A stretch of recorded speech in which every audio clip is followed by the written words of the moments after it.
നമസ്കാരം. കൈപ്പേശ്ശേരി ഗോവിന്ദമ്പുരി. 2025 ഡിസംബറാണിപ്പോൾ. 2026 തുടങ്ങാൻ പോവുകയാണ്. പുതുവർഷം. ഇംഗ്ലീഷിൻ്റെ പുതുവർഷം. ശരിക്കും നമ്മുടെയൊക്കെ ചിങ്ങമാസമാണ്.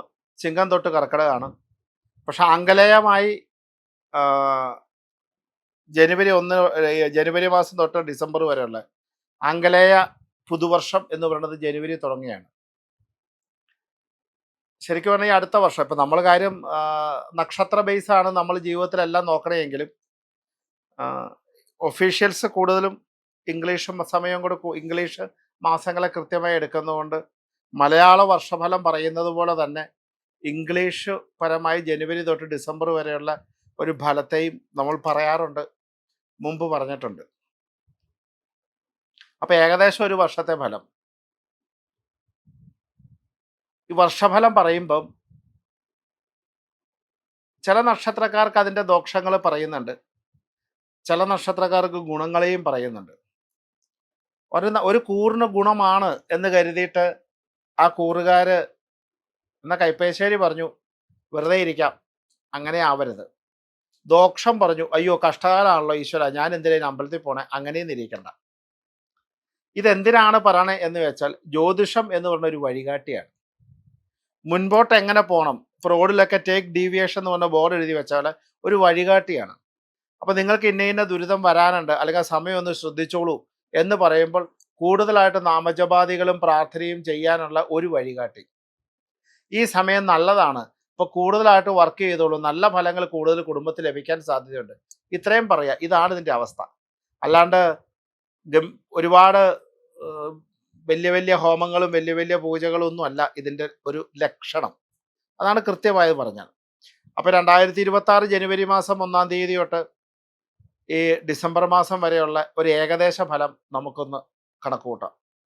ഇപ്പം ശരിക്കും ജാതകത്തിൽ അല്ലെ ഗ്രഹനിലയിൽ വ്യാഴം നിൽക്കുന്നത് മിഥുന രാശിയിലും, പ്രധാനമായിട്ട് വർഷത്തിൽ ബാക്കി ഈ 9 ഗ്രഹങ്ങളായ രവി എല്ലാ മാസവും ഓരോ മാസങ്ങളിലൂടെയാണ് സഞ്ചരിക്കണത്. ഇപ്പം ചിങ്ങമാസമാണ് ചിങ്ങത്തിലാണ് രവി, കന്നിയിലാണ് കന്നിയിലെ രവി, ചന്ദ്രനാണെങ്കിൽ ഓരോ നക്ഷത്രത്തിനെ ഇതാക്കിയിട്ടാണ്.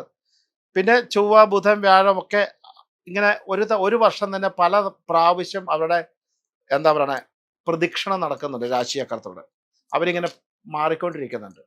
പ്രധാനമായി 2.5 വർഷം കൂടുമ്പം ശനിയുടെ പകർച്ചയും, വർഷത്തിലൊന്ന് വ്യാഴത്തിൻ്റെ പകർച്ചയും, വർഷത്തിലൊന്ന് രാഹുകേതുക്കളുടെ പകർച്ചയാണ് നമ്മൾ ശ്രദ്ധിക്കാറ്.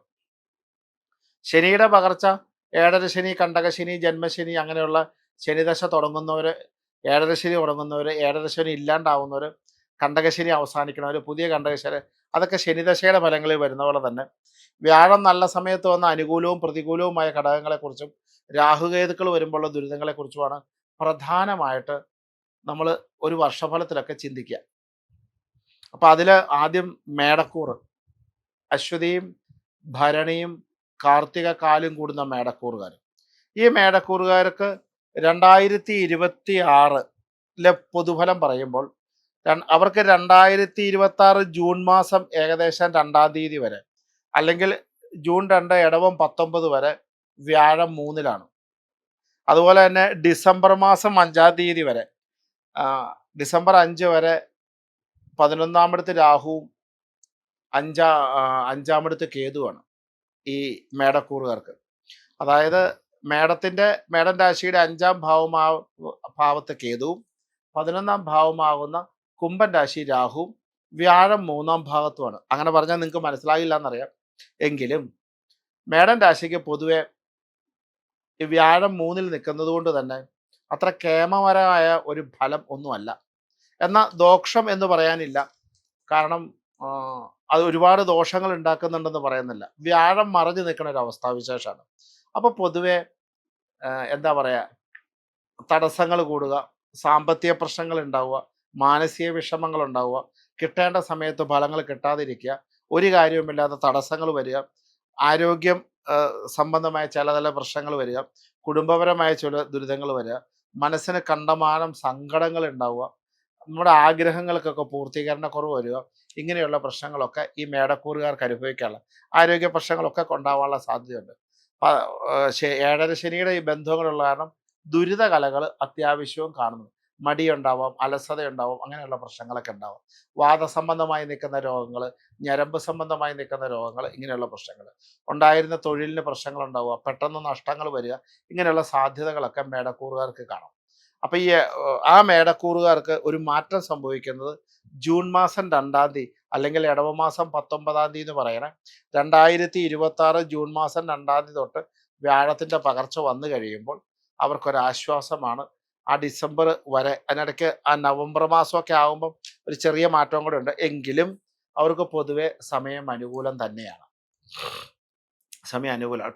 ജൂൺ 2-ന് ശേഷം സമയം അനുകൂലമാണ്. ഒരു വർഷത്തേക്കാണ് വ്യാഴത്തിൻ്റെ പകർച്ച. ഒരു വർഷമാണ്. ഇപ്പം കഴിഞ്ഞ ദിവസം വ്യാഴം ഈ പറഞ്ഞ പോലെ മുൻപോട്ടൊന്ന് പോയിട്ട് പുറകോട്ട് തിരിച്ചു വന്നിരുന്നു. അപ്പം അങ്ങനെ ഒരു മാസത്തെ ചെറിയ മാറ്റങ്ങൾ വരാനുള്ള സാധ്യതകളൊക്കെ ഉള്ളൂ. പക്ഷേ എങ്കിലും പൊതുവെ ഒരു വർഷമാണ് പറയണേ. അപ്പോൾ ജൂൺ 2-ന് ശേഷം വരുന്ന ഒരു വർഷത്തേക്ക് അവർക്ക് അനുകൂലമായതിനാൽ അവർക്ക് പ്രധാനപ്പെട്ട സാമ്പത്തികം ചെലവാക്കുന്ന കാര്യങ്ങൾ, അല്ലെങ്കിൽ വലിയ വലിയ കാര്യങ്ങൾ, വളരെ ഒരു പ്രൊജക്റ്റുകൾക്ക് നല്ല തുടങ്ങാൻ പറ്റിയ സമയം, അല്ലെങ്കിൽ പുതിയ കോഴ്സ് തുടങ്ങാൻ പറ്റിയ സമയം, അല്ലെങ്കിൽ വിവാഹം ആഗ്രഹിച്ചിരിക്കുന്ന കുട്ടികൾക്ക് വിവാഹാലോചന തുടങ്ങാൻ സമയം, ഇതൊക്കെ ഈ ജൂൺ മാസത്തോടു കൂടി തുടങ്ങുവാണെങ്കിൽ അത് കുറച്ചുകൂടെ നന്മയായിട്ട്, ഐശ്വര്യമായിട്ട്, സമാധാനപരമായി അവസാനിക്കാൻ കഴിയുന്നുണ്ട്.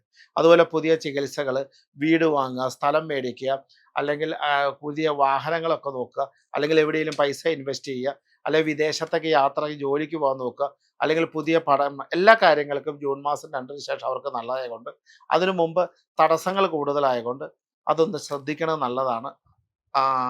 ഈ ജൂൺ മാസം 2 വരെ വിഷ്ണു ക്ഷേത്രത്തിൽ പ്രാർത്ഥനകളും വൈഷ്ണവ നാമജപാദികളും വിഷ്ണു സഹസ്രനാമങ്ങളും നാരായണീയം പോലത്തെ ഗ്രന്ഥങ്ങൾ ജപിക്കുകയും വ്യാഴാഴ്ചകളിൽ വൈഷ്ണവ ഭജനങ്ങളൊക്കെ ചെയ്യുക അതിഗംഭീരം തന്നെയാണ്, അതികേമാണ്. രാശിക്ക് പറഞ്ഞ നാമങ്ങളും കൂടെ കൂടി ജപിക്കാമെങ്കിൽ നല്ലതാണ്, വളരെ കേമത്വമാണ്. ഇനി അടുത്തത് നമ്മൾ ഇടവൻ രാശിയിലേക്ക് പോവുകയാണ്. ഇടവൻ രാശി എന്ന് പറഞ്ഞാൽ കാർത്തിക മുക്കാലും രോഹിണിയും മകേരത്തരയും കൂടിയതാണ്. ഇടവൻ രാശിക്കാർക്ക് 2-ലാണ് ഇപ്പോൾ വ്യാഴം സഞ്ചരിക്കണത്. 4-ാം ഭാവത്ത് കേതുവും 10-ാം ഭാവത്ത് രാഹുവുമാണ് നിൽക്കണത്. 2-ാം ഭാവത്ത് വ്യാഴം നിൽക്കണ ഇടവൻ രാശിക്കാർക്ക് വളരെ നല്ലതാണ്. കാരണം അവർക്ക് കഴിഞ്ഞ വർഷം തേക്കായിൽ കുറച്ചുകൂടെ നല്ല ഭാഗമാണ്. സാമ്പത്തികപരമായി വരുമാനങ്ങൾ കൂടുക, ബിസിനസ് രംഗത്ത് ഉയർച്ച കൂടുക, തൊഴിൽപരമായ ഉയർച്ചകൾ കൂടുക, അല്ലെങ്കിൽ സാമൂഹ്യ രംഗത്ത് ഉയർച്ചകൾ വരിക, നല്ല നല്ല സൗഭാഗ്യങ്ങൾ ലഭിക്കുക, മുടങ്ങിക്കിടക്കുന്ന പൈസകൾ കിട്ടുക, മുടങ്ങിക്കിടക്കുന്ന ഗ്രഹനിർമ്മാണങ്ങൾ സ്റ്റാർട്ട് ചെയ്യുക, വിദ്യാഭ്യാസം തടസ്സം വന്നിട്ട് അത് തുടങ്ങുക, ഇതിനൊക്കെ പറ്റിയ സമയമാണ് ഇടവക്കൂറുകാർക്ക്. 10-ൽ രാഹുവുണ്ട്. തൊഴിൽപരമായ കുറേ പ്രശ്നങ്ങൾ, തൊഴിൽപരമായ തടസ്സങ്ങൾ, തൊഴിൽ അസ്വസ്ഥതയൊക്കെ അവർക്ക് ഉണ്ടാക്കുന്നുണ്ട് നിലവിൽ. അതിനൊക്കെ മഹാദേവനെ പ്രാർത്ഥിക്കുകയും ഞായറാഴ്ച ശിവനെ തൊഴുക, മാസത്തിൽ രാഹുവിന് വഴിപാട് കഴിക്കുക, എല്ലാ ദിവസവും രാഹുവിനെ നമസ്കരിക്കുക, മഹാദേവനെ നമസ്കരിക്കുക ഒക്കെ ചെയ്ത് കഴിയുമ്പോൾ അതിനൊക്കെ വ്യത്യാസം വരുന്നതാണ്. ഇവർക്ക് ജൂൺ മാസം 2-ാം തീയതിക്ക് ശേഷം 3-ലേക്ക് വ്യാഴം പോകും. അത് ഏകദേശം ഒരു വർഷക്കാലമാണ്. ആ സമയക്കാലം അവർ ഈ ജൂൺ 2 കഴിഞ്ഞിട്ട് എന്തെങ്കിലും തുടങ്ങാനുണ്ടെങ്കിൽ അതൊക്കെ മുൻപ് ജൂൺ 2-ന് മുമ്പ് തുടങ്ങി വെക്കാമെങ്കിൽ വളരെ നല്ലതാണ്. അതിനു മുമ്പ് തുടങ്ങി വെക്കാമെങ്കിൽ വളരെ കേമത്താണ്. ഇനിയിപ്പോൾ ജൂൺ 2 കഴിഞ്ഞ് നടക്കുകയുള്ളെങ്കിൽ ആ സമയത്ത് പേടിക്കേണ്ട കാര്യമില്ല. ഈ പറഞ്ഞ പോലെ വ്യാഴം 3-ലേക്ക് വരികയും ഒക്കെ ചെയ്യുന്നത് കൊണ്ട് വൈഷ്ണവ ഭജനം ശക്തമായി കൂട്ടുക. വിഷ്ണു സഹസ്രനാമജപം വ്യാഴാഴ്ചകളിൽ ചെയ്യുക. ഏകദേശം ഒരു 10-15 മിനിറ്റ് വൈഷ്ണവ നാമജപാദികളിൽ നിങ്ങൾ ശ്രദ്ധ വയ്ക്കുക. അപ്പോൾ ആ പ്രശ്നങ്ങൾക്ക് അവിടെ പരിഹാരമായിക്കോളും. അത് വലിയ ടെൻഷൻ അടിക്കാനുള്ള കാര്യങ്ങളൊന്നും അവിടെ ഇല്ല. ഇനി നമ്മൾ മിഥുനക്കൂറിലേക്ക് വരികയാണ്. കാർത്തിക മകരത്തിൻ്റെ അവസാനവും തിരുവാതിരയും പുണർത്തിൻ്റെ ആദ്യ ഭാഗവും കൂടുന്ന മിഥുനക്കൂറുകാർക്ക് ഇപ്പോൾ മിഥുനത്തിൽ തന്നെ വ്യാഴം സഞ്ചരിച്ചുകൊണ്ടിരിക്കണം. 10-ൽ കണ്ടകശനിയുണ്ട്. 3-ൽ രാഹുവും കേതുവാണ്. 9-ാം ഭാവത്ത് രാഹുവാണ്. ഇങ്ങനെയാണ് അവരുടെ ഇപ്പോഴത്തെ ആ രാഹുകേതുക്കളുടെയൊക്കെ അവസ്ഥ നിൽക്കുന്നത്. ലഗ്നത്തിൽ വ്യാഴം നിൽക്കണം അത്ര മോശം എന്ന് പറയാൻ പറ്റില്ല. ഒരു പരിധി വരെ അനുകൂലമാണ്. വളരെ ഗംഭീരമാണ് എന്നൊന്നും പറയാനില്ല. അവർക്ക് കുറച്ചുകൂടി അനുകൂലമാകുന്ന ഘടകമാണ് വ്യാഴത്തിൻ്റെ പകർച്ച. ഈ പറയണ ഇടവമാസം 2-ന് ശേഷം, ജൂൺ 2-ന് ശേഷം, ജൂൺ ഇടവമാസം 19, ജൂൺ മാസം 2-ാം തീയതിക്ക് ശേഷം വ്യാഴത്തിൻ്റെ പകർച്ച 2-ലേക്ക് വ്യാഴം വന്നാൽ ഇപ്പോൾ ഉള്ളതിനേക്കാൾ കുറച്ചുകൂടി ഗംഭീരമായ കാര്യങ്ങൾ നടക്കും. ഇപ്പോഴും ഈ സമയത്തും മോശമാണെന്നല്ല പറയണം. ഇപ്പം ചിലപ്പോൾ നമ്മുടെ മുത്തശ്ശിമാർക്ക് അല്ലെങ്കിൽ മാതാപിതാക്കൾക്ക് ചെറിയ ചെറിയ അസുഖങ്ങൾ ഉണ്ടാവുക, കൂടപ്പിറപ്പുകൾക്ക് ദുരിതം വരിക, അനാവശ്യമായി ബന്ധുജന കലഹങ്ങളൊക്കെ വേണമെങ്കിൽ വരാം. അങ്ങനെയുള്ള ചെറിയ ചെറിയ പ്രശ്നങ്ങളൊക്കെ ഇപ്പം ഉണ്ടാകാം. സാമ്പത്തിക രംഗത്തും ഉദ്ദേശിക്കുന്ന ഒരു ഗ്രോത്ത് ഒന്നും ലഭിക്കാതെ വരാം. അപ്പോൾ അതങ്ങനെയുള്ള കാര്യങ്ങൾക്കൊക്കെ ജൂൺ 2-ന് ശേഷം കുറെ കൂടി വ്യത്യാസങ്ങൾ വരാൻ പറ്റുന്നതാണ്. കുറെ അനുകൂലമായ ഘടകങ്ങളിലേക്ക് എത്താനുള്ള സാധ്യതയുണ്ട്. പിന്നെ അതുപോലെ തന്നെ ആ സമയത്ത് ഈ പറയുന്ന കാലഘട്ടത്തിലെല്ലാം ഇപ്പം ഈ ലഗ്നത്തിൽ നിൽക്കുമ്പോഴാണെങ്കിലും 2ലേക്ക് വരുമ്പോഴാണെങ്കിലും കൂടുതലായിട്ട് ഗുരുവായൂരപ്പ ഭജനം ചെയ്യുന്നതും നാമജപാദികൾ ചെയ്യുന്നതും മഹാവിഷ്ണു ക്ഷേത്ര ദർശനം നടത്തുന്നതൊക്കെ നല്ല വ്യാഴത്തിന് അനുകൂലത്തിന് വേണ്ടി. അതുപോലെ തന്നെ മാതാപിതാക്കളുടെ അസുഖങ്ങൾക്കും കാര്യങ്ങൾക്കും ഒക്കെ ആയിട്ടും കുടുംബത്തിലെ രോഗാവസ്ഥയ്ക്കൊക്കെ ശിവക്ഷേത്രത്തിൽ വഴിപാടുകളും മറ്റു കാര്യങ്ങളൊക്കെ ചെയ്യാമെങ്കിൽ വളരെ നല്ലതാണ്. നമശിവായ ജപാദികളും കാര്യങ്ങളൊക്കെ ചെയ്യുക. പ്രത്യേകിച്ച് അച്ഛനമ്മമാർക്ക് വരുന്ന അസുഖങ്ങൾക്കൊക്കെ അതൊക്കെ ചെയ്തു പോകുന്നത് നല്ലതാണ്. ഇടയ്ക്ക് രാഹുവിനുള്ള വഴിപാടുകളും ഒക്കെ ചെയ്യുക. അതുപോലെ തന്നെ പറ്റുവാണെങ്കിൽ മാസത്തിലൊരിക്കൽ ഒരു ഗണപതി ഹോമം പോലത്തെ കാര്യങ്ങളൊക്കെ ചെയ്യുന്നത് എന്നാൽ വളരെ വളരെ നല്ലതാണ്. ഈ മിഥുനക്കൂറ് കഴിഞ്ഞ് നമ്മൾ കർക്കിടകക്കൂറിലേക്ക് വരുമ്പം പുണർത്തിൻ്റെ അവസാന ഭാഗവും പൂയവും ആയില്യവും കൂടുന്ന കർക്കിടകക്കൂറ്. ഈ കർക്കിടകക്കൂറുകാർക്ക് നിലവിൽ 12ാമത്തെ വ്യാഴാണ്, 2ാമത്തെ കേതുവാണ്, അഷ്ടമത്തെ രാഹുവാണ്. അപ്പം അതുകൊണ്ട് എന്താ സംഭവം എന്ന് വെച്ചിട്ടുണ്ടെങ്കിൽ ഈ കർക്കിടകക്കൂറുകാർക്കുടെ 12ാമത്തെ വ്യാഴം എന്ന് പറഞ്ഞാൽ മോശമാണ്. അപ്പം അതുകൊണ്ട് തന്നെ വൈഷ്ണവഭജനം അത്യന്താപേക്ഷിതമാണ്. അത്യന്താപേക്ഷിതം ദിവസം എന്തായാലും ഒരു 10-20 മിനിറ്റ് വിഷ്ണുനാമം ജപിക്കാനോ നാരായണീയം അങ്ങനെയുള്ള ഗ്രന്ഥങ്ങൾ ജപിക്കുക, വിഷ്ണു സഹസ്രനാമങ്ങൾ ജപിക്കുക. നിർബന്ധമായി പറ്റുമെങ്കിൽ വിഷ്ണു സഹസ്രം ആഴ്ച ഒരു ദിവസങ്ങളും ചെയ്യുക. ഒരു 20 മിനിറ്റെങ്കിലും മിനിമം വൈഷ്ണവ നാമജപാദികൾ ചെയ്യുക. ആഴ്ച 2 ദിവസമെങ്കിലും വിഷ്ണു ക്ഷേത്രത്തിൽ ദർശനം നടത്തുക. ഇതൊക്കെ ചെയ്യുന്നത് കർക്കിടകക്കൂറുകാർക്ക് നല്ലതാണ്. കാരണം സാമ്പത്തികപരമായ നഷ്ടങ്ങൾ വരിക, സാമ്പത്തിക ദുരിതങ്ങളും സാമ്പത്തിക ക്ലേശങ്ങളൊക്കെ ജൂൺ മാസം 2-ാം തീയതി വരെ ഉണ്ടാകാനുള്ള സാധ്യതകൾ വളരെ കൂടുതലാണ്. പക്ഷേ നമ്മൾ അടങ്ങി ഒതുങ്ങി വിഷ്ണുഭജനൊക്കെ ആയിട്ട് ചെയ്ത് വലിയ കാര്യങ്ങളിലൊന്നും ഇടപെടാതെ വലിയ പ്രശ്നങ്ങളിലേക്കൊന്നും പോകാതെ സമാധാനമായിട്ടിരുന്ന ഒരു കുഴപ്പമില്ലാതെ അതങ്ങ് അവസാനിക്കും. നമ്മൾ അനാവശ്യമായ ഒരു ഊഹക്കച്ചവടങ്ങളിലൊക്കെ പൈസ മുടക്കുക, ഒരു ഉറപ്പില്ലാത്തടത്ത് കൊണ്ടുപോയി ഇൻവെസ്റ്റ് ചെയ്യുക, അല്ലെങ്കിൽ ഒരു ഉറപ്പില്ലാത്ത സാധനങ്ങൾ വാങ്ങിച്ചിടുക, മറ്റേ വാഹനങ്ങൾ വാങ്ങിക്കുക, ഒരാവശ്യമില്ല ദൂരയാത്ര പോവുക, ഇങ്ങനെയുള്ള കാര്യങ്ങളൊക്കെ ഒന്ന് നോക്കിയും കണ്ടും ചെയ്യണം. അത് മാത്രമേ ഉള്ളൂ. എന്നാലും വിഷ്ണു ഭജനം സാധാരണ ഈ പറയുന്നതിൽ കൂടുതലായിട്ട് ആഴ്ചയിൽ 2-3 ദിവസങ്ങൾ വൈഷ്ണവ ക്ഷേത്രത്തിൽ ദർശനം നടത്തുന്നതും നാമജപാതകൾ ജയിക്കണം പ്രാർത്ഥിക്കുന്നതും അതിഗംഭീരമാണ്, അതികേമാണ്. അതുപോലെ അഷ്ടമത്തിലെ രാഹുവിൻ്റെ ബന്ധമൊക്കെ ഉള്ളത് കൊണ്ടും 2-ലെ കേതുവൊക്കെ ഉള്ള മാസത്തിലൊരിക്കൽ സർപ്പത്തിന് വഴിപാടുകൾ കഴിക്കുന്നത് നല്ലതാണ്. അതുപോലെ നവഗ്രഹത്തിൽ പോയി തൊഴുന്നത് നല്ലതാണ്. സർപ്പത്തിൻ്റെ നാമങ്ങൾ ജപിക്കുക, സർപ്പസൂക്ത പുഷ്പാഞ്ജലി കഴിക്കാം, ഗണപതി ഹോമം ഇടയ്ക്കിടയ്ക്ക് നടത്തുക, ഗണപതിക്ക് കനകമാല ചാർത്തുക. ഇതൊക്കെ ചെയ്യുന്നത് വളരെ നല്ലതാണ്. മഹാദേവ ക്ഷേത്രങ്ങളിലെയും ദർശനങ്ങൾ അതുപോലെ നടത്തുക. ഈ കർക്കിടകക്കൂറുകാർക്ക് ജൂൺ മാസം 2-ാം തീയതി കഴിഞ്ഞാൽ ലഗ്നത്തിലേക്ക് വ്യാഴം വരികയാണ്. അതിനുശേഷം അവർക്ക് ഒരുപാട് ജീവിതത്തിൽ മാറ്റങ്ങൾക്കൊരു കാലഘട്ടമാണ്. പലതും നടക്കാനുള്ള സാധനമുണ്ട്.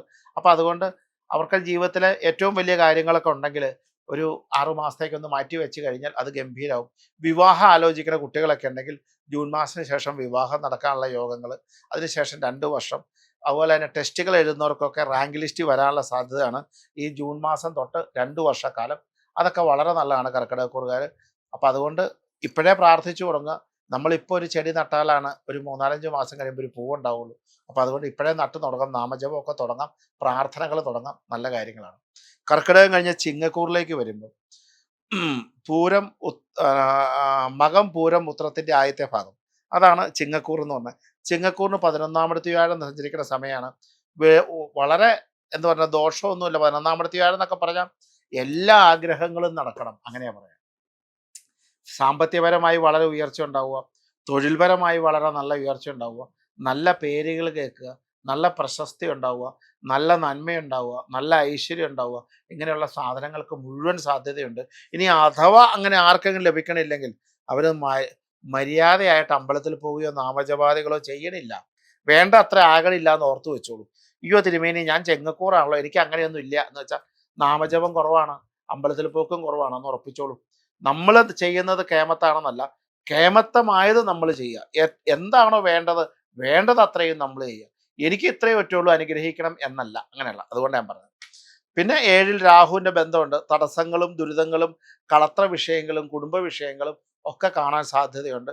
അതിന് ഈ പറഞ്ഞ പോലെ രാഹുഭജനവും സർപ്പഭജനവും മഹാദേവന്റെ ഭജനങ്ങളും ചിങ്ങക്കൂറുകാർ ചെയ്തു പോവുക. അവർക്ക് ഡിസംബറിൽ രാഹു മാറിക്കഴിഞ്ഞാൽ അത് മാറ്റം വരും. ലഗ്നത്തിലെ കേതുകൊണ്ട് അതുപോലെ ഇടയ്ക്ക് ഗണപതിയൊക്കെ തൊഴുക. ഗണപതി പ്രധാന പ്രതിഷ്ഠയുള്ള അമ്പലങ്ങളിൽ തേങ്ങ ഉടയ്ക്കുക. അതുപോലെ തന്നെ വിഘ്നങ്ങൾ മാറാനായിട്ട് ഗണപതി ഹോമം നടത്തുക, കറുകമാല നടത്തുക, അപ്പം വഴിപാട് കഴിക്കുക. കദളിപ്പഴം നിവേദിക്കുക, അങ്ങനെ കാര്യങ്ങളൊക്കെ ചെയ്താൽ ചിങ്ങക്കൂറുകാർക്ക് പൊതുവെ ഗംഭീരമാണ്. ചിങ്ങക്കൂറുകാർക്ക് ജൂൺ മാസം 2-ാം തീയതിക്ക് ശേഷം 12-ാമിടത്തേക്ക് വ്യാഴം വരും. ആ പിന്നെ വരുന്ന ഒരു വർഷക്കാലം അവർക്ക് അത്യന്തം ശോഭനകരമാകാൻ വഴിയില്ല. അതുകൊണ്ട് എന്താ ചെയ്യേണ്ടത് എന്ന് വെച്ച് കഴിഞ്ഞാൽ അത് നമുക്ക് വ്യാഴം 12-ലേക്ക് വരുമ്പം നഷ്ടങ്ങളും കഷ്ടതകളും ഉണ്ടാവാൻ കൂടുതലുള്ളതുകൊണ്ടും സാമ്പത്തിക ദുർവ്യയം ഉണ്ടാകാനുള്ള സാധ്യത ഉണ്ടായാലും, അല്ലെങ്കിൽ അനുകൂലമായത് പലതും പ്രതികൂലമാവുന്ന അന്തരീക്ഷം ഉള്ളതുകൊണ്ടും നമ്മൾ അടുത്ത സമയത്ത് ഇങ്ങനെ വരാനുള്ള സാധ്യതയുണ്ടെന്ന് കണ്ട് ഇപ്പോഴേ നമ്മൾ സമ്പത്ത് ഒരുക്കി വെക്കുക. എന്ത് സമ്പത്ത്? ദൈവീക സമ്പത്ത്, നാമജപാദികൾ തുടങ്ങിക്കൊള്ളുക. എന്ന് വെച്ച് കഴിഞ്ഞാൽ നമുക്ക് അടുത്ത ഒരു വർഷം മോശമാണ്. ഈ മോശകാലത്ത് നമുക്കൊരു പ്രശ്നമുണ്ട്. അമ്പലത്തിൽ പോകാൻ തോന്നില്ല, വഴിപാട് കഴിക്കാൻ തോന്നില്ല, നമ്മൾ എത്ര ശ്രമിച്ചാലെങ്കിൽ എത്തില്ല. എന്താ അത്? ആ മോശം അനുഭവിക്കണം. അതുകൊണ്ട് തന്നെ ഇപ്പോഴേ തുടങ്ങിക്കോളൂ. ഭഗവാനെ നാരായണനാമം ജപിച്ചു തുടങ്ങിക്കോളൂ. നാരായണായ നമ, നാരായണായ നമ, നാരായണായ നമ, നാരായണ ജപം തുടങ്ങിക്കോളൂ ഇപ്പോഴേ. അത് നമ്മുടെ ആ സമ്പത്ത്, ഇപ്പം നല്ല സമയമല്ലേ, ആ സമ്പത്ത് സ്വരൂപിച്ച് വെച്ചോളൂ. സുഹൃതത്തെ ഉണ്ടാക്കി വെച്ചോളൂ. കഷ്ടകാലത്തെ നല്ല കാലമാക്കി മാറ്റാനുള്ള നാമജപാദികൾ തുടങ്ങിക്കോളൂ. ഒരു ദോഷവും വരില്ല. പക്ഷേ ജൂൺ മാസം 2-ന് ശേഷം ഒരു വർഷം എന്തെങ്കിലുമൊക്കെ ചെയ്യാൻ പുറപ്പെടുന്നുണ്ടെങ്കിൽ അതൊക്കെ അതിനു മുമ്പ് തുടങ്ങി വെക്കുക. അതുപോലെ കുട്ടികൾക്കൊക്കെ ഇപ്പം അടുത്ത വർഷം ഡിസംബറൊക്കെ ആകുമ്പോൾ വേളി ആലോചിക്കാം എന്നൊക്കെ വിചാരിക്കുന്നവർക്ക് വേളിയാലോചനയൊക്കെ ഇപ്പം തുടങ്ങി വെക്കാം. വേണമെന്ന് വെച്ചാൽ മതിയല്ലോ, നിങ്ങൾ ഡിസംബർ കഴിഞ്ഞ് നടത്തിക്കോളൂ. അങ്ങനെയുള്ള കാര്യങ്ങളൊക്കെ ചെയ്യാം. പഠിത്തങ്ങളൊക്കെ നല്ല രീതിയിൽ തുടങ്ങാം, അതിനൊക്കെ മുമ്പ് തുടങ്ങി വെക്കുക. സ്ഥലങ്ങൾ വല്ലതും വാങ്ങാനോ വീട് പണിയൊക്കെ തുടങ്ങാനുണ്ടെങ്കിൽ ജൂൺ 2-നൊക്കെ മുമ്പ് തുടങ്ങി വയ്ക്കുക.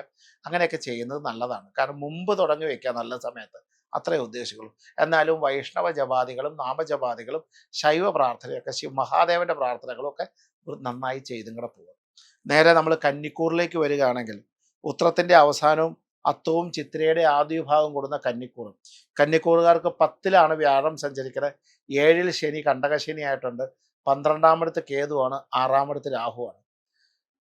ഈ 7-ലെ ശനി കണ്ടകശനിയാണ്. ഇത് 2.5 വർഷത്തേക്കാണ്. അത് ഈ ഒരു വർഷം കൊണ്ട് മാറുന്നതല്ല. ശനിയുടെ പകർച്ച ഒരു വർഷം ആയതുകൊണ്ട് കണ്ടകശനിയുണ്ട്. അതുകൊണ്ട് തന്നെ ശനിയാഴ്ച ശാസ്താവിന് എള്ളുതിരി കത്തിക്കുക, നീലാഞ്ജനം കഴിക്കുക, അയ്യപ്പനെ തൊഴുക, ഗണപതിയെ തൊഴുക, ഹനുമാൻ സ്വാമിയെ തൊഴുത് പ്രാർത്ഥിക്കുക.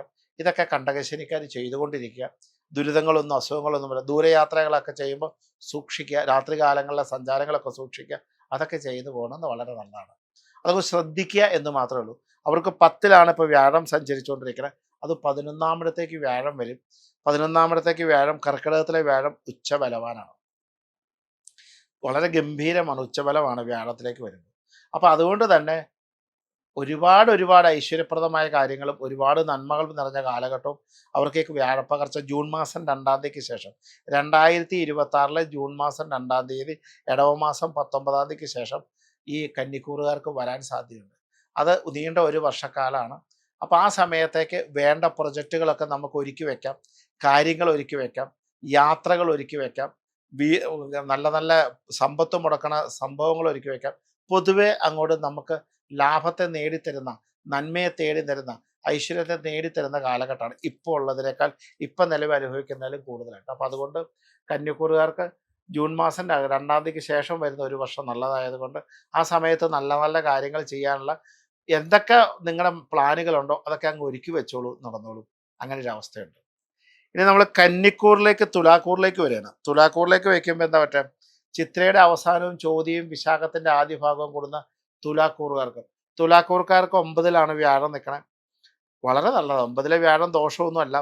അതുപോലെ തന്നെ 5-ല് ശനിയും 11-ാമിടത്ത് കേതുവും 6-ൽ ശനിയൊക്കെ നിൽക്കുന്നതാണ്. 5-ൽ രാഹുവും 6-ൽ ശനിയും 11-ാമിടത്ത് കേതു. അപ്പോൾ പൊതുവെ ഇപ്പം ഈ ശനിയുടെ പകർച്ചയായാലും അവർക്ക് ദോഷമില്ല. രാഹുകേതുക്കളും അത്ര പ്രശ്നമൊന്നുമില്ല. 9-ൽ വ്യാഴം നിൽക്കുന്നു. പുതിയ കാര്യങ്ങൾ തുടങ്ങാനായിട്ട്, നല്ല നല്ല കോഴ്സുകൾ പഠിക്കാനായിട്ട്, സാമ്പത്തികപരമായ മാർഗം വരാനായിട്ട്, സാമ്പത്തിക ഉന്നമനം ഉണ്ടാകാൻ വേണ്ടിയിട്ട്, സാമ്പത്തികപരമായിട്ട് നന്മയുണ്ടാകാനൊക്കെ വളരെ നല്ലതാണ് ഈ തുലാക്കൂറുകാർക്ക്. ഇപ്പോൾ ദോഷം പറയാനില്ല. കാരണം ഒരുപാട് ഭാഗ്യമുള്ള കാലഘട്ടമാണ്, ഭാഗ്യം കിട്ടാവുന്ന കാലഘട്ടമാണ്.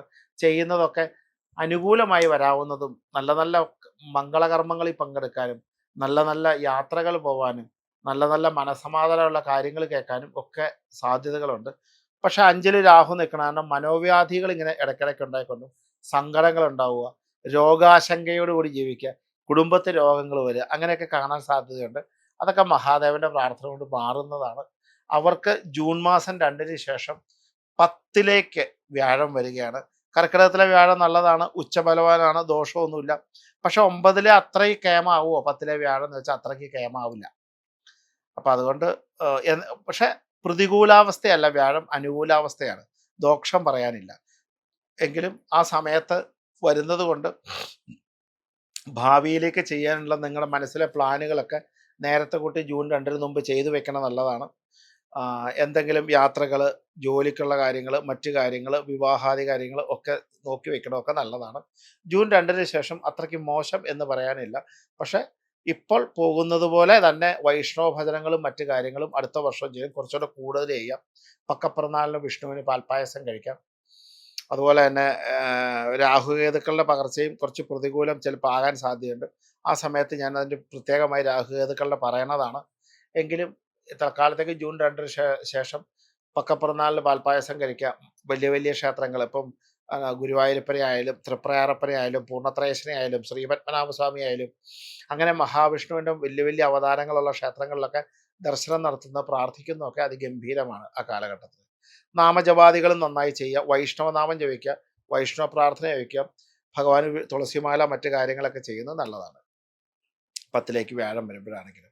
അപ്പം അങ്ങനെ ടെൻഷൻ അടിക്കാനൊന്നുമില്ല, പ്രതികൂലാവസ്ഥ അല്ലാത്തതുകൊണ്ട്.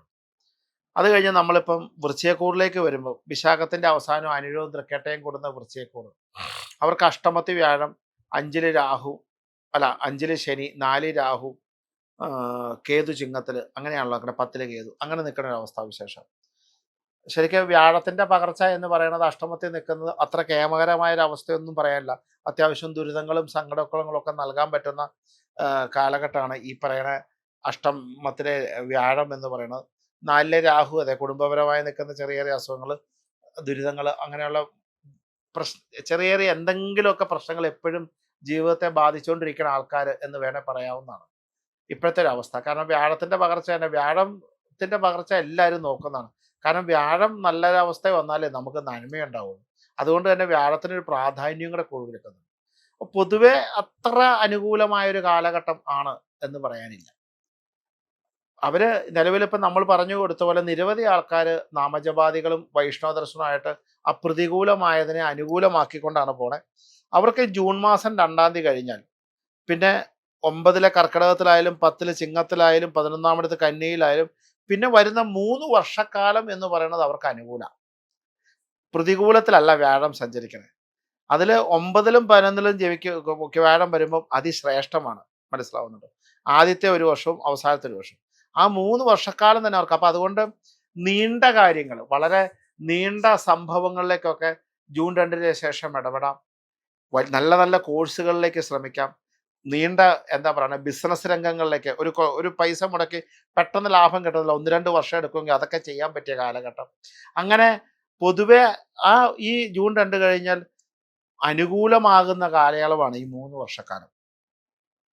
നന്നായിട്ട് അത് 10-ല് മാത്രമേ ഒരു ശകലം ഇതൊക്കെ വരുന്നുള്ളൂ. എങ്കിലും പ്രതികൂലം വ്യാഴം പ്രതികൂലത്തിലല്ല. രാഹുകേതുക്കളുടെ പകർച്ചയൊക്കെ വരുന്നുണ്ട്, എങ്കിലും അത് അത്ര പ്രതികൂലത്തിലാവില്ല. ശനിയുടെ പകർച്ച അവസാന കാലമാകുമ്പോൾ വരുന്നുണ്ട്, അത് 6-ലേക്കേ വരുള്ളൂ. അപ്പം അതുകൊണ്ട് എന്താ പറയണേ, ഒരു ദോഷം എന്ന് പറയാനില്ല. അപ്പോൾ ഈ വൃശ്ചികക്കൂറുകാർ നമുക്ക് കുറേ നാൾ സമയമെടുത്ത് ചെയ്യേണ്ട കാര്യങ്ങളൊക്കെ ജൂൺ മാസം 2-ന് ശേഷം മാറ്റിവെക്കാം. നമ്മുടെ ജീവിതത്തിലുണ്ടാകുന്ന കഷ്ടതകൾക്കൊക്കെ ഒരു ചെറിയ മാറ്റങ്ങൾ വരുന്ന, അല്ലെങ്കിൽ നന്മ തന്നെ, അല്ലെങ്കിൽ കുട്ടികളെ നല്ല ഒരു കോഴ്സുകൾ പഠിപ്പിക്കാൻ പെടുന്നത്, അല്ലെങ്കിൽ ഒരു നല്ല സ്ഥലം മേടിച്ച് അതിന് ചെയ്യുന്നത്, അല്ലെങ്കിൽ ഒരു ബിസിനസ് രംഗത്ത് കുറേ പൈസ മുടക്കി അതിൽ ലാഭം എടുക്കുക ഒക്കെ പറ്റിയ സമയം ജൂൺ 2-ന് ശേഷം. നീണ്ട യാത്രകൾ, വിദേശ യാത്രകൾ, വിദേശത്തൊരു പഠനവും ജോലിയും, അപ്പം 3 വർഷമൊക്കെ ധാരാളം മതിയല്ലോ. അപ്പം അതുകൊണ്ട് ആ കാലയളവ് വരികയാണ്. അപ്പം അതുകൊണ്ട് തൽക്കാലം ഇപ്പം ചെയ്യുന്ന പോലെയൊക്കെ കാര്യങ്ങൾ ചെയ്ത് വലിയ സാമ്പത്തിക ഇൻവെസ്റ്റ്മെൻറ്റോ പ്രൊജക്റ്റുകളോ ഒന്നും സ്റ്റാർട്ട് ചെയ്യാതെ ജൂൺ 2-ന് ശേഷം ഒക്കെ ചെയ്യാമെങ്കിൽ വളരെ നല്ലതാണ്. അത് കാർഷിക രംഗത്തായാലും, ബിസിനസ് രംഗത്തായാലും, സിനിമാ രംഗത്തായാലും എല്ലാവർക്കും നല്ലതാണ്. ആ സമയത്ത് 3 വർഷം കേമാണേ എന്ന് പറഞ്ഞിരുന്നിട്ട് കാര്യമില്ല. ആ 3 വർഷത്തെ ഫലം പൂർണ്ണമായി നമുക്ക് വരുന്നെങ്കിൽ ഒരു സംശയവും വേണ്ട, ഒരു മടിയും വേണ്ട, ഗുരുവായൂരപ്പൻ്റെ പാദത്തിലേക്ക് വീഴുക. നാരായണായ നമ, നാരായണായ നമ, നാരായണായ നമ നാരായണ. ഭഗവാനെ അങ്ങ് ശരിക്കും അങ്ങ് പ്രാർത്ഥിച്ചോളൂ. ആ 3 വർഷം കൊണ്ട് ശരിക്കും പരമാവധി കടമൊക്കെ തീർത്ത് രക്ഷപ്പെടാൻ കടമുള്ളവരാണെങ്കിൽ, അല്ലെങ്കിൽ ഇൻവെസ്റ്റ്മെന്റ് സേവ് ചെയ്യണമെങ്കിൽ സേവിക്ക് ഉണ്ടാക്കാൻ പറ്റാം, വീടില്ലാത്തവർക്ക് വീടുണ്ടാക്കാൻ പറ്റും. അങ്ങനെയൊക്കെ അടക്കം ജൂൺ 2 ശേഷം. അതുകൊണ്ട് ആത്മാർത്ഥമായിട്ട് അങ്ങ് തുടങ്ങിക്കോട്ടെ, ഇപ്പോഴേ തുടങ്ങട്ടെ കാര്യങ്ങൾ. അത് നല്ല സമയമാണ്. ആ നല്ല സമയത്തെയാണ് ഞാൻ ചൂണ്ടിക്കാണിക്കുന്നത്, കുറച്ച് കാലം അനുഭവിക്കാൻ പറ്റുന്നത്. വൃശ്ചികം കഴിഞ്ഞ് ധനുക്കൂറിലേക്ക് വരികയാണ്. ധനുക്കൂറിലേക്ക് വരുമ്പം ഈ പറഞ്ഞ പോലെ ആ, ആ, മൂലം പൂരാടം ഉത്രാടത്തിന്റെ ആദ്യ ഭാഗം. 4 ശനി സഞ്ചരിക്കേണ്ടത് കണ്ടകശനിയാണ്. 3 രാഹുവാണ്. 7 വ്യാഴാണ്. 9 കേതുവാണ്. ശരിക്കും കണ്ടകശനി അത്രയ്ക്കങ്ങ് ഉപദ്രവമാവില്ല. കാരണം വെച്ച് കഴിഞ്ഞാൽ വ്യാഴക്ഷേത്രത്തിൽ നിൽക്കുന്നത് കൊണ്ടും വ്യാഴം ഇവരുടെ ജന്മക്ഷേത്രമൊക്കെ ആയതുകൊണ്ട് അത്ര വലിയ പ്രശ്നങ്ങൾ വരുന്നില്ല. എന്നാൽ ഈ പറഞ്ഞ പോലെ ചെറിയ ചെറിയ ദുരിതങ്ങൾ, വിദ്യാർത്ഥികൾക്കാണ് അനാവശ്യ ടെൻഷൻസ്, ഒരുപാട് കഷ്ടപ്പെട്ട് വരിക, അതുപോലെ മെമ്മറി ലോസ് സംഭവിക്കുക, അങ്ങനെയുള്ള വിഷയങ്ങളൊക്കെ ഉണ്ടാകാൻ സാധ്യതയുണ്ട്. പൊതുവെ പ്രതികൂലം എന്ന് പറയാനില്ല, അനുകൂലം തന്നെയായില്ലേ വ്യാഴം. നമ്മൾ വിചാരിക്കാത്ത കാര്യങ്ങൾ, വിവാഹാദി കാര്യങ്ങൾ, ഇപ്പം ഈ ധനുക്കൂറുകാരൊക്കെ ഉണ്ടെങ്കിൽ ഇപ്പം ഏകദേശം ഈ അടുത്ത ഡിസംബറോട് കൂടി ആലോചിക്കാം എന്നൊക്കെ പറഞ്ഞ് മാതാപിതാക്കൾ ഇരിക്കുന്നുണ്ടെങ്കിൽ ആലോചന തുടങ്ങിക്കോളൂ. നിങ്ങൾ ഡിസംബറിൽ വിവാഹം നടത്തിയാൽ മതി. ജൂൺ 2 മുമ്പൊക്കെ നല്ല നല്ല പ്രൊപ്പോസൽസ് വരാനുള്ള സാധ്യതയുണ്ട്. ആ സമയമൊക്കെ വളരെ നല്ലതാണ്. അപ്പം അതുകൊണ്ട് ഈ സമയത്തിൽ എന്തെങ്കിലുമൊക്കെ ചെയ്തു വെക്കാനുണ്ട് അടുത്ത 1 വർഷത്തേക്ക്, അതൊക്കെ തുടങ്ങി വെച്ചോളൂ. ഈ ജൂൺ മാസം 2 തീയതിക്ക് മുമ്പ് എന്തെങ്കിലുമൊക്കെ വാങ്ങാനുണ്ട്, അതൊക്കെ ചെയ്തു വെക്കാം. എന്തെങ്കിലും നിക്ഷേപിക്കാനുണ്ട്, അതൊക്കെ ചെയ്തു വെക്കാം. തുടങ്ങി വെക്കുക ജൂൺ 2 മുമ്പ്. കാരണം ജൂൺ 2 ശേഷം വ്യാഴം അഷ്ടമത്തിലേക്ക് പോകും. അത് 1 വർഷക്കാലമാണ്. 1 വർഷക്കാലം ചെറുതായിട്ട് നമുക്ക് അത് ഉദ്ദേശിക്കുന്ന സ്പീഡിൽ യാത്ര ചെയ്യില്ല, ഉദ്ദേശിക്കുന്ന അനുഭവ ഗുണം കിട്ടില്ല, അല്ലെങ്കിൽ ഇന്നത്തെ പോലെ ഒരു സുവ്യക്തമായൊരവസ്ഥ ആയിരിക്കില്ല ആ 1 വർഷക്കാലം വ്യാഴപ്പകർച്ച എന്നുകൊണ്ട്. അപ്പം അതുകൊണ്ട് തന്നെ ആ ജൂൺ 2 മുമ്പ് നമുക്ക് എന്തെങ്കിലുമൊക്കെ ചെയ്തു തീർക്കേണ്ട അതൊക്കെ ചെയ്തു തീർക്കുക. പണികളോ മറ്റു കാര്യങ്ങളോ, കൃഷികളോ വാഹനങ്ങളോ വ്യവസായത്തിലോ പുതിയ സംരംഭങ്ങളോ പുതിയ കാര്യങ്ങളോ ഒക്കെ ചെയ്തു വെക്കുക. പിന്നെ അതങ്ങ് പൊക്കോളും. എന്നിട്ട് ഈ ജൂൺ 2 ശേഷം വരുന്ന 1 വർഷക്കാലം, അത് പിന്നത്തെ 1 വർഷമാണ് വ്യാഴത്തിനെ വെച്ച. ആ ഡിസംബർ വരെയാണ് ഫലമെങ്കിലും ആ 1 വർഷക്കാലത്തേക്കുള്ള വൈഷ്ണവാദി ഉപാസനകളൊക്കെ നേരത്തെ തന്നെ തുടങ്ങി വയ്ക്കുക, ഇപ്പോഴേ തുടങ്ങാം.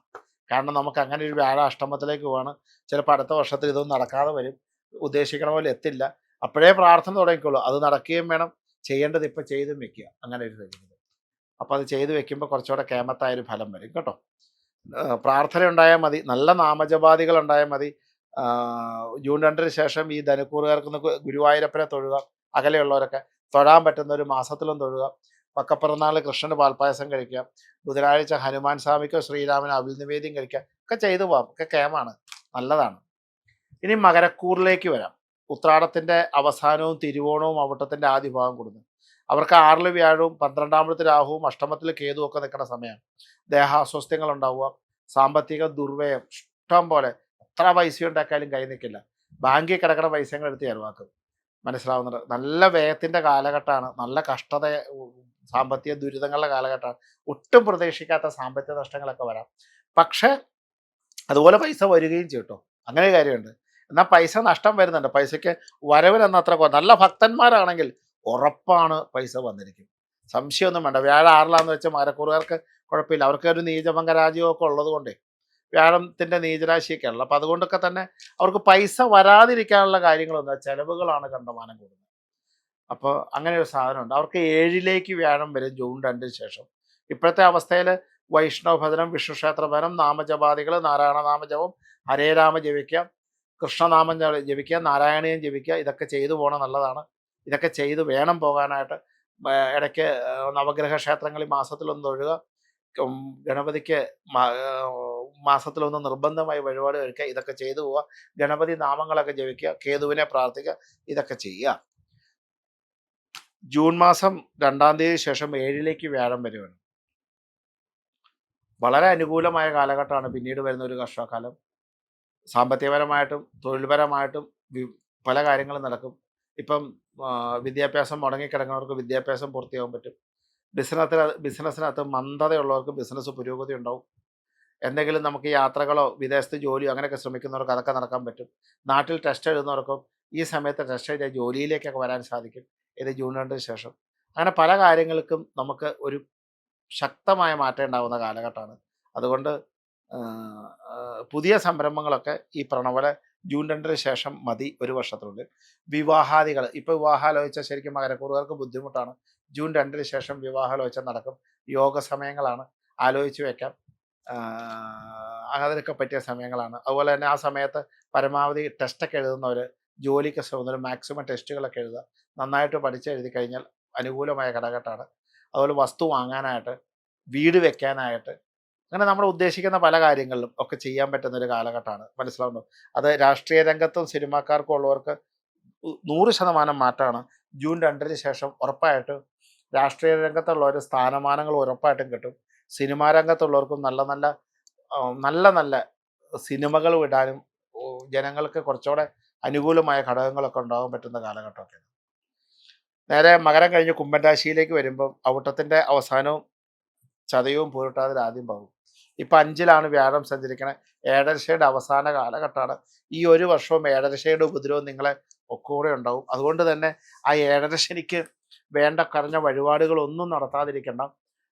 അയ്യപ്പന് എള്ളുതിരി കത്തിക്കുക, എള്ളുപായസം കഴിക്കുക, ഗണപതി ഭഗവാന് വഴിപാടുകൾ, കരകോമാല, ഗണപതി ഹോമം, അതുപോലെ തന്നെ ഹനുമാൻ സ്വാമിക്ക് വഴിപാട്, അങ്ങനെയുള്ള കാര്യങ്ങളൊക്കെ ചെയ്തു പോകണേ വളരെ ഗംഭീരമാണ്, വളരെ കേമാണ്. അതൊക്കെ ചെയ്തു പോകണേ നല്ല കാര്യങ്ങളാണ്. ആ ഏഴരശനി അടുത്ത വർഷവും ഉണ്ട്. 2.5 വർഷത്തേക്കാണ് ശനിയുടെ പകർച്ച. ലഗ്നത്തിൽ നിൽക്കുന്ന രാഹു ഈ അടുത്ത വർഷം 2026 ഡിസംബറൊക്കെ ആകുമ്പോഴത്തേക്കും കുംഭത്തിൽ നിന്ന് മകരത്തിലേക്ക് പകർച്ചയാണ്. അത് കുറച്ച് അനുകൂലമാവും. പക്ഷെ അത് ഡിസംബറിലേക്കാവും. 5-ലെ വ്യാഴം, ഇപ്പം 5-ലാണ് വ്യാഴം സഞ്ചരിക്കുന്നത്. ശരിക്കും ഒരു പരിധി വരെ 5-ലെ വ്യാഴം കുംഭക്കൂറുകാർക്ക് അനുകൂലമാണ്. ദോഷം എന്ന് പറയാൻ പറ്റുന്ന ഒരു കാലഘട്ടമല്ല. അത്യാവശ്യം നന്മയും ഐശ്വര്യവും ഒക്കെ നൽകുന്നതാണ്. നമ്മൾ ഉദ്ദേശിക്കുന്ന കാര്യങ്ങളൊക്കെ 2 ദിവസമായാലും താമസിച്ചാലും നടക്കുന്നൊരവസ്ഥയുണ്ട് ഏഴരശനി ആയതുകൊണ്ട്. എങ്കിലും പ്രതികൂലമല്ല, ഒരുപാട് അനുഭവങ്ങളുണ്ട്. സമാധാനം, സന്തോഷം ഒക്കെ കിട്ടുന്ന കാലഘട്ടം തന്നെയാണ്. ജൂൺ 2 ശേഷം 6-ലേക്ക് വ്യാഴം മാറും. അപ്പോൾ ജൂൺ 2 ശേഷം ഒരു വർഷം മാറുന്നത് കൊണ്ട് നമ്മൾ എന്തെങ്കിലുമൊക്കെ ചെയ്തു വെക്കാണ്ട് ഇതിന് മുൻപായിട്ട് ചെയ്തു വെക്കുക, തുടങ്ങി വെക്കുക, എല്ലാ കാര്യങ്ങളും നടത്തി വെക്കുക, അങ്ങനെയൊക്കെ കാര്യങ്ങൾ ചെയ്യുക.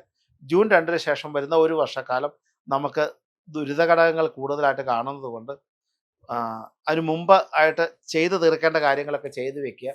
അതാണ് ഏറ്റവും വളരെ നല്ലത്. ജൂൺ 2 ശേഷം 6-ലേക്ക് വ്യാഴമായ കാരണം അത്രയ്ക്ക് ഗംഭീരമായൊരു ഫലം നമ്മൾ ചെയ്യുന്ന കാര്യങ്ങൾ ലഭിക്കാതിരിക്കുന്നത് കൊണ്ട് അതിന് മുമ്പ് തീർത്തു വെക്കുക. ഇനി ആ സമയത്ത് ചെയ്യേണ്ട കാര്യങ്ങളാണേലും അധികം ടെൻഷനൊന്നും വേണ്ട. നമുക്കെന്താ കാര്യമെന്ന് വെച്ചാൽ ഇതിനൊക്കെ ഉപാസനയുണ്ട്, പ്രാർത്ഥനയുണ്ട്, നാമജപമുണ്ട്. കഷ്ടകാലാണോ നമുക്ക് നാമജപം. മറ്റു രീതിയിൽ നമ്മൾ പറഞ്ഞ പോലെ ആ കാലത്ത് നമ്മൾ തീർന്നു പോവുകയല്ല. നമുക്ക് നാമം ജപിച്ചാൽ തീരാത്ത ഒരു വിഷയങ്ങളും നമുക്കില്ല.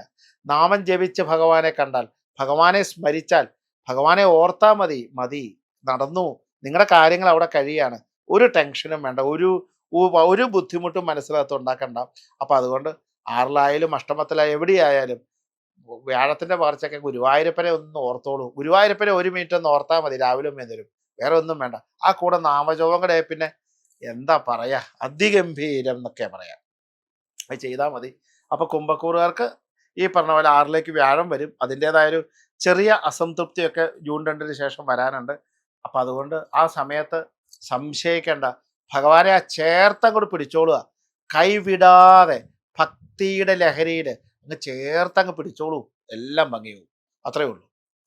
കുംഭക്കൂറ് കഴിഞ്ഞ് നമ്മൾ മീനക്കൂറിലേക്ക് വരുമ്പോൾ പൂരുട്ടാതിയും ഉത്രട്ടാതിയും രേവതിയും. പൂരുട്ടാതിയുടെ അവസാനം ഉത്രട്ടാതി രേവതി. ലഗ്നത്തിൽ ശനി, ഏഴരശനിയുടെ ലഗ്നശനിയാണ്. 4-ല് വ്യാഴം സഞ്ചരിക്കുകയാണ്. 12-ാമത്തെ രാഹുവാണ്. 6-ല് കേതുവാണ്.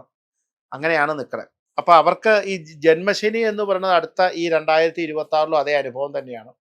ശാരീരികമായി നിൽക്കുന്ന രോഗങ്ങൾ, ശാരീരികമായ അസ്വസ്ഥതകൾ, മടിയുണ്ടാവുക, അലസതയുണ്ടാവുക, കാര്യങ്ങൾക്ക് നീക്കുപോക്കില്ല, ഒന്നും തീരുമാനിക്കുന്ന സമയത്ത് നടക്കാതിരിക്കുക, ഇത്യാദി വിഷയങ്ങളൊക്കെ ഉറപ്പായിട്ടും അവർക്കുണ്ടാവും. അവർ ഉറപ്പായിട്ടും പക്കപ്പിറന്നാളിന് ശിവന് ധാരയോ, മൃത്യുഞ്ജയ പുഷ്പാലി, കൂവളമാല, അതുപോലെ തന്നെ അയ്യപ്പന് വഴിപാടുകൾ, ശബരിമല ദർശനം നടത്തുക, ശബരിമലയ്ക്ക് മുദ്ര കൊടുക്കുക, ഗണപതി ഹോമം കഴിക്കുക, ഗണപതിക്ക് വഴിപാട് കഴിക്കുക, എന്നും വേണമെന്നല്ല, ഇടയ്ക്കിടയ്ക്ക് ചെയ്യുക. ഇതൊക്കെ ചെയ്തു പോകുന്നത് വളരെ കേമാണ്. ഇതിൻ്റെ ദുരിതങ്ങൾ മാറാനാണ്. മാസത്തിൽ ഒരു കറുകമാലയൊക്കെ ഭഗവാന് കൊടുക്കുക, കറുകഹോമം കഴിക്കാം, മഹാദേവന് മാസത്തിൽ ഒന്ന് ധാര കഴിക്കാം, പക്കപ്പിറന്നാൾ, ഇങ്ങനെയൊക്കെ ചെയ്തു പോയാൽ മതി. അതിൻ്റെ ദുരിതങ്ങൾ അതോടുകൂടി അവസാനിക്കും. ഈ ജന്മശനിയുടെ നാലിലെ വ്യാഴം പ്രതികൂലമസ്ഥ അല്ല, വ്യാഴം നിൽക്കുന്നത് അനുകൂലാവസ്ഥ തന്നെയാണ്. പ്രതികൂലമല്ലാത്ത വ്യാഴമാണ്. അത്യാവശ്യം സമാധാനം, വീട് പണിയൊക്കെ മുടങ്ങിക്കിടന്ന് നടന്നിട്ടുണ്ട്. അങ്ങനെയുള്ള കാര്യങ്ങൾ, കുടുംബത്തിൽ സ്വസ്ഥതയുണ്ടാവുക, സാമ്പത്തിക രംഗത്ത് അത്യാവശ്യം വ്യത്യാസം ഉണ്ടാവുക. അങ്ങനെ പൊതുവെ ഒരു പ്രതികൂലാവസ്ഥയല്ല ഇപ്പം നിലവിൽ ഈ മീനക്കൂറുകാർക്ക്. അവർക്ക് കുറച്ചുകൂടി ഗംഭീരമാവുകയാണ് ഈ വ്യാഴത്തിൻ്റെ പകർച്ച കഴിയുമ്പോൾ. ജൂൺ 2 ശേഷം 5ലേക്ക് വ്യാഴം വരുമ്പോൾ കുറച്ചുകൂടെ നന്മയും ഐശ്വര്യവും ഒക്കെ വരാനുള്ള സാധ്യതയും, കുറച്ചുകൂടെ ശ്രേഷ്ഠമായി നിൽക്കുന്ന അവസ്ഥകൾ ഉണ്ടാവാനും, കുറച്ചുകൂടെ കാര്യങ്ങൾ പുരോഗതിയിലേക്ക് എത്താനുള്ള സാധ്യതകളൊക്കെ ഉണ്ട്. അപ്പോൾ അതുകൊണ്ട് അടുത്ത വർഷവും അവർക്ക് നല്ലതാണ്. പക്ഷേ നല്ലതാണ്, ഇതിൽ കുറച്ചുകൂടി നല്ലതാണെന്ന് കേൾക്കുമ്പോൾ ജയ ജയ രാവണ എന്നും പറഞ്ഞുകൊണ്ടിരിക്കുകയല്ല. ഭഗവാനെ കൂടുതൽ പ്രാർത്ഥിക്കുക, കൂടുതലായിട്ട് ദർശനം നടത്തുക, കൂടുതലായിട്ട് നാമജപാദികൾ ചെയ്യുക, അതൊക്കെ ചെയ്തു പോവുക. അപ്പോൾ കൂടുതലായിട്ടുള്ള ഫലങ്ങൾ വരും. പൊതുവെ മീനക്കൂറുകാർക്ക് ഈ പറഞ്ഞ അടുത്ത വർഷം അത്രയ്ക്ക് ദോഷമൊന്നും ചെയ്യില്ല. ഈ 7.5 ശനിയുടെ ജന്മശനിയുടെ പ്രശ്നങ്ങൾ മാത്രമേ ഉള്ളൂ. അതിന് മഹാദേവ പ്രാർത്ഥനയും ഗണപതി അയ്യപ്പനെയൊക്കെ ആഞ്ഞങ്ങ് പിടിച്ചോളൂ. പറ്റുവാണെങ്കിൽ മലയ്ക്കൊക്കെ പോവുക, സ്ത്രീകളൊക്കെ ആണെങ്കിൽ മുദ്രയൊക്കെ നിറച്ചു കൊടുത്തു വിടുക, അത് ചെയ്തോളൂ. അപ്പം അതുകൊണ്ട് 2026 വ്യാഴത്തിൻ്റെ പകർച്ചയ്ക്ക് ശേഷം നാടിന് രാജ്യത്തിനൊക്കെ നന്മയുള്ള കാലഘട്ടങ്ങളാണ്. പൊതുവെ രാജ്യത്ത് നന്മയൊക്കെ നല്ല നല്ല മനോഹരമായ നിമിഷങ്ങളും മനോഹരമായ ന്യൂസുകളൊക്കെ ലഭിക്കാൻ പറ്റിയ കാലഘട്ടമാണ്. പല ആൾക്കാർക്കും ഇത് പ്രതികൂലമായവർക്കും അനുകൂലമായവർക്കും വ്യാഴ ഉച്ചത്തിൽ നിന്നാൽ ഇപ്പം ഒരു പ്രകാശം എല്ലാവർക്കും ഉണ്ടാവാൻ പറ്റിയ കാലഘട്ടം തന്നെയാണ്. ആ വ്യാഴാനുഗ്രഹം കിട്ടാൻ വൈഷ്ണവ പ്രാർത്ഥന, ഗുരുവായൂരപ്പ പ്രാർത്ഥന മാത്രമേ ഉള്ളൂ. ശരിക്ക് പകർച്ച പറയുന്നില്ല. രാഹുകേതുക്കളുടെ പകർച്ചയുള്ളൂ. അത് ഡിസംബർ മാസമാണ്. അത് ഞാൻ ഒന്നുകൂടി വീഡിയോ ചെയ്ത് ആ സമയമാകുമ്പോൾ പറഞ്ഞുകൊള്ളാം. എന്തായാലും ഒരുപാട് ടെൻഷനുള്ള കഥകളൊന്നും കാണുന്നില്ല. പൊതുവെ 2026 മനുഷ്യഫലം, പ്രകൃതിയുടെ ഫലങ്ങളും മറ്റു കാര്യങ്ങളൊക്കെ ഉണ്ട്. അതൊക്കെ എന്താ പറയണേ, ഗുണദോഷ സമ്മിശ്രമായ കാലഘട്ടമാണ് പ്രകൃതിയെ കാണുന്നത്.